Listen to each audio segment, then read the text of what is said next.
కుప్పం నియోజకవర్గంలో ముఖ్యమంత్రి నారా చంద్రబాబు రెండో రోజు పర్యటన కొనసాగుతుంది. నియోజకవర్గ అభివృద్ధి, స్థానిక సమస్యల పరిష్కారమే ధ్యేయంగా సీఎం పర్యటన సాగుతుంది. స్థానికులు, పార్టీ అభిమానులు ముఖ్యమంత్రిని కలిసేందుకు భారీగా తరలి రావడంతో సందడి నెలకొంది.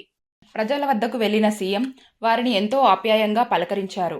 స్థానికులతో కాసేపు ముచ్చటించి వారి యోగక్షేమాలు అడిగి తెలుసుకున్నారు.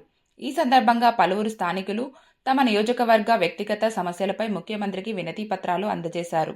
అర్జీలను స్వీకరించిన సీఎం సమస్యలను త్వరితగతిన పరిష్కరించాలని అధికారులను ఆదేశించారు.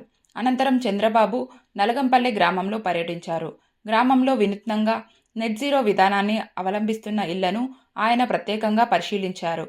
పర్యావరణ హితంగా రూపుదిద్దుకున్న ఈ ఇళ్లలోని రూడాఫ్ సోలార్ వ్యవస్థ, ఇండక్షన్ కుక్టాప్ వినియోగం, టెరెస్ గార్డెనింగ్, వర్షపు నీటి సంరక్షణ వ్యవస్థలను క్షుణ్ణంగా పరిశీలించారు.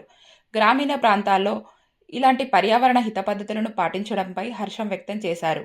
నలగంపల్లిలోని ఓ గ్రామస్తుడి ఇంటికి ముఖ్యమంత్రి స్వయంగా వెళ్లారు. ఆ కుటుంబ సభ్యులతో ముచ్చటించిన సీఎం సోలార్ విద్యుత్ వినియోగంపై ఆరా తీశారు.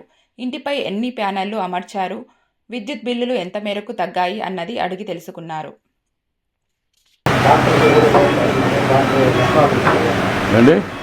డాక్టర్ కూడా లేదు సార్, టెక్నాలజీ డాక్టర్. ఈ వారానికి ఒక రోజు ఫీజు వస్తాను సార్.